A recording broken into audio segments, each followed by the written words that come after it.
If you are interested in verification and wanted to learn SystemVerilog, UVM or protocols, then do subscribe Code to Chips. Hello everyone and welcome back to our channel. From today, we are launching an exciting new series on formal verification. So before we dive into the technical concepts, I would like to give you a quick overview of what this series is all about. Whether you are completely new to formal verification or looking to strengthen your understanding, this playlist is designed to guide you step by step from the basic to more advanced topic. We will be uploading new lessons every week, so make sure to follow this playlist and stay tuned for our upcoming sessions. To help you practice with some problems, we will also provide assignments in the descriptions of each video, so try solving them on your own. And if you get stuck or have any question, feel free to reach out to us. We have included our LinkedIn profile as well as our email ID in the description, and we will be happy to help. So without wasting any more time, let's begin our journey into the world of formal verification. So before we begin, I would like to ask one question. Every piece of software you use, every chip inside your phone, your car, your laptop, all of it get tested before it ships, right? Engineer run it, they poke at it, they check that it does what it's supposed to do. Okay, so let's say I have given some specification. So I will verify each of the cases, whatever we have expected from the design is behaving properly or not. Okay, so why do bugs still make it out? See, we have done the verification, but still we found bug in our chip. Why does a plain software fall? Why does a medical device deliver some wrong dose? Why does a chip give the wrong answer to a math problem in public, in front of everyone? So that's what we are getting into today. This is the episode 1 of a series something called formal method, which is basically the difference between hoping your system works and mathematically proving it can never fail. Okay, so we are hoping that our system works. But what we are gonna to do, we will prove it mathematically that our system never fail. Okay. Note, we tried a lot of cases and it seemed fine. Proving it like a math proof. Sound intense, I know. Stick with me. It actually really cool once it clicks. Okay. So let's start with a basic question. What does it mean to verify a system? So think about it like this. Every system, a chip, a piece of software, whatever start with an idea. Someone writes down what it's supposed to do. We call that the specification. The engineers go to build it. That's the implementation. So here your implementation comes into the picture on which your engineers works. Then the verification is just the process of proving those two things actually agree that what got built really does match what was promised. And here's the part of people get wrong. Verification is not asking, did it work on the input I tried? It is asking something much scarier. Can this ever under any input in any simulation be wrong? Now, why you should care? So, because when this goes wrong, it doesn't go wrong a little. It goes wrong catastrophically. Let me give you a 4 real example. The Thread 25. This was the radiation therapy machine from the 1980s. A race condition, basically a timing bug in the control software. Let it deliver around 100 times the intended radiation dose. People died because of this software bug. So see, 3 people deaths has just have been happened because of this software bug. Then we have something called AT&T network. Back in 1990, this AT&T network crashed. One miswritten line of code, a single misplaced or break statement can lead such an outrage across the entire US phone network. Then we have something called Pentium FD. Bug was found in 1994. Intel shipped chips with a flawed division algorithm. It gave the wrong answer roughly once every 9 billion calculation. That sound rare, na? Until you realize how many calculations a chip does per second. Post Intel about $500 million in recalls. And Ariane 5, an European rocket, a 64-bit number got crammed into a 16-bit space. It overflowed 37 seconds after launch. The rocket destroyed itself $500 million guns in under a minute. So see, these flaws can post in a millions or sometimes even in billions. So making sure that whatever things you have done is correct or not is really important. Okay, so for that reason, we are much emphasizing on functional, formal, and each kind of verification. I hope till now it is clear to all of you. So beyond the horror story, there is also just money, plain economics. So here's a pattern that show up again and again in engineering. So the earlier you catch a bug, the cheaper it is to fix, and the number are honestly the kind of wild. If you catch a bug at the design stage, it costs you basically nothing. Call it 1 unit. Catch it while coding, maybe it's 2 unit. Catch it in unit testing, maybe it's 5 unit. Catch it in full-time testing, maybe it's 12 unit. But if it sleep all the way through it and it's already deployed out in the world, then 25 unit, 25 times more expensive than if you have thought it on day one. So here you see 25 times more expensive it become as compared to the day one. So I hope this thing is clear to all of you. So let's actually compare the two approaches side by side because this is the heart of the episode. Simulation based verification and formal verification. Now see, in simulation based verification, this is the regular testing. You run the design against a bunch of input sequence you choose and you check what comes out. The catch is here. It only proves the system work for the specific cases you thought to try. Then it's come to formal verification. Formal verification is completely different. Instead of running examples, here you are going to build a mathematical model of the design and a mathematical statement of the property you care about. Like this door can never open while the train is moving. Okay, so then a tool proves that property hold for every single reachable state of the system. Or if it can't, it hands you back a concrete example of exactly how it breaks. Think of it like the difference between spell checking a document by reading it once versus a program that mathematically guarantees no misspelled word could possibly exist in that document ever. Okay, so no matter whatever you have typed. Okay, so I hope it is clear. Alright, now let's pop the hood a bit. How does a formal tool actually run?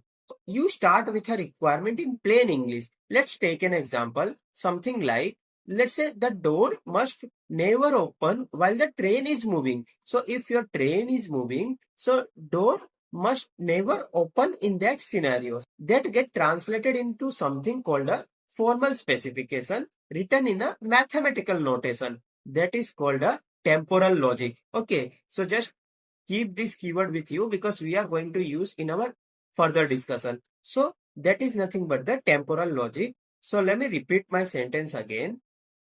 So whenever you are translating into something called a formal specification written in some mathematical notation called a temporal logic. Now see, basically English translated into a language a machine can reason about with a total precision. Okay, at the same time, the actual system, the code, the circuit, whatever it is, get turned into a system model, or you can say a state machine the tool can explore.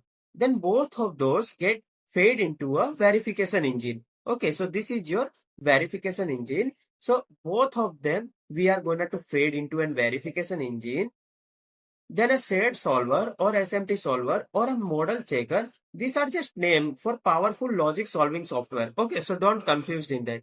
And see, the output is one of the thing. Either property holds, meaning the tool has mathematically proven this can never be wrong for every possible state, or a counter example. The tool hands you the exact failing scenarios, not something software wrong, the precise trace of event that breaks it. Okay. So I hope this is clear. So see what we have done. This is our requirement which we have derived from the specification sheet, and this is the actual system which you have built. It's your RTL code. Okay, now we feed it into a formal verification tool. So formal verification tool will come up with temporal logic that you are gonna to build. Okay, now your temporal logic will fed into a verification engine and the system model or the state machine will fed into a verification engine. Now both will get compared, and if both get matched, then you can say your property holds. Otherwise there is some bug in your RTL. So that's how we do a formal verification. Now see, there are three mathematical techniques to prove that. First one we have that is theorem proving. Second one we have that is model checking. And the third one which we have that is equivalence checking. We will look each one in very detail. So let's look into the first one. That is nothing but theorem proving. Okay, so see, theorem proving, here the key idea is logic comes in different strength and there is a trade-off. So at a simple end, you have got some proportional logic. Okay, it is just a true false statement which is combined with and, or, and not. Okay, fast solver called SAT can decide this directly, instantly at a massive scale. Now step up, you get a first order logic. Now you can use variables and phrases like for all and 3 exist. You can add numbers. Then we have something called FOL or first order logic theory, where you are going to add numbers, arrays, and more real world structure, and you get what calls FOL with theories. That this is what powers SMT solvers, which are honestly the workhorse of most modern formal tool. And at the very top, we have something called high order logic.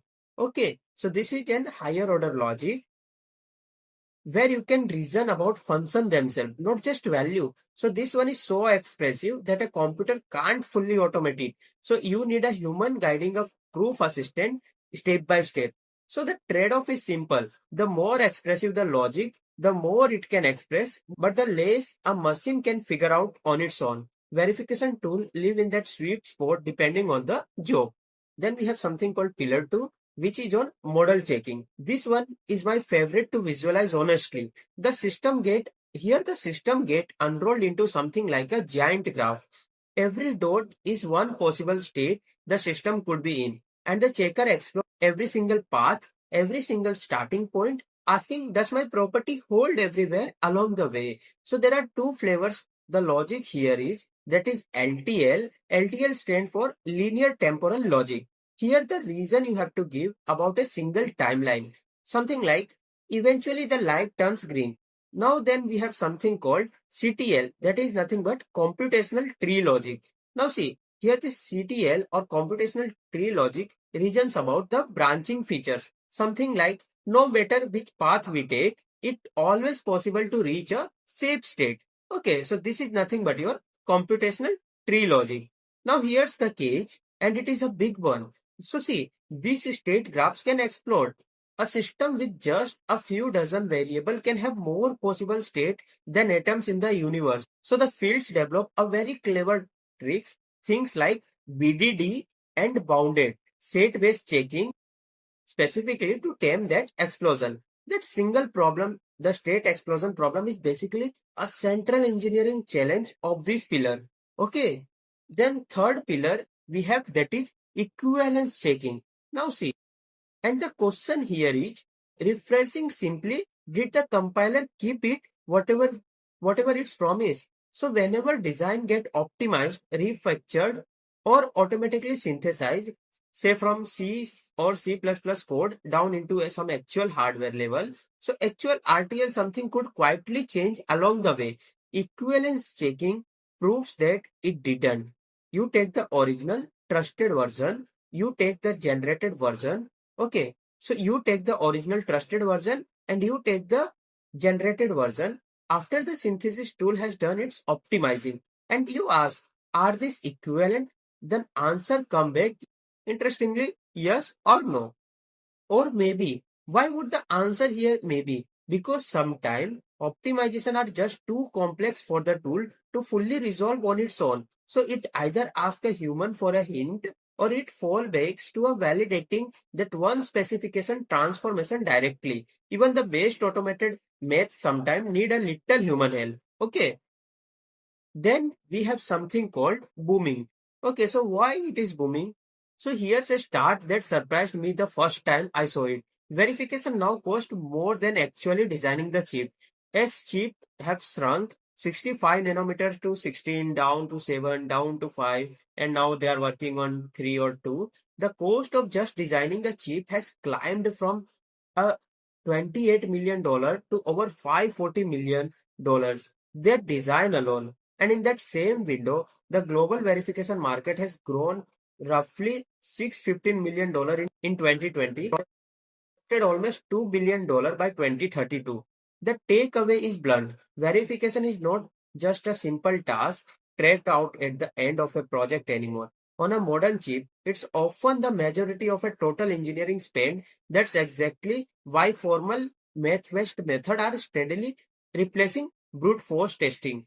Because at this scale, you genuinely cannot afford to just hope you tried enough cases. Okay, now what next? So where does this series goes from here? So four stop. We will go deep on theorem proving, start from propositional logic through set solver, SMT solver, all the way to go something called robots. Then we will dig into some formal property checking, LTL and STL model checking, SAT based and BDD based approaches, and bounded model checking. We will also cover equivalence checking properly, C2 RTL equivalence and verifying RTL optimization, all that. And then we will finish it with something called genuinely new LLMs in formal verification, where AI is starting to actually assist in proof search and in generating tools for living this series for you. So let me leave you with the line that I think sums up this whole episode. So correctness is not tested, it's proven. And this is not some fringe academic idea, by the way. In 2007, the ACM Turing Award, which is basically the Nobel Prize of the computer science, went to three researchers called Edmund Clark, Alan Emerson, and Joseph, specifically for developing model checking into the technology that's the hardware and software industry actually rely on today. So in our next episode, we are going right to the foundation, propagational logic, and building very first SAT solver. If you have found something new from this video, so just do like this video and also subscribe our channel so that you will never miss our future videos. Thank you.